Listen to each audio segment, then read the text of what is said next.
ये है शहद, तो ये है मिर्च, हल्दी, नमक, लौंग और अदरक। तो सबसे पहले हमने यहाँ पे लौंग और मिर्च को कूट लेना है।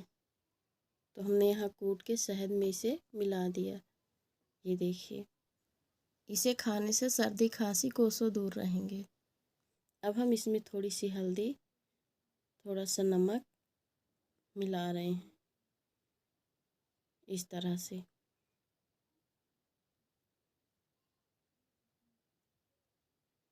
अब हम यहाँ पे अदरक का जूस निकाल लिए हैं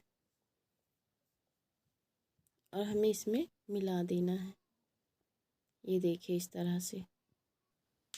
तो दोस्तों, ये नुस्खा जो है वो बन के तैयार हो गया है। तो इसे सुबह शाम हमें थोड़ा थोड़ा करके खा लेना है।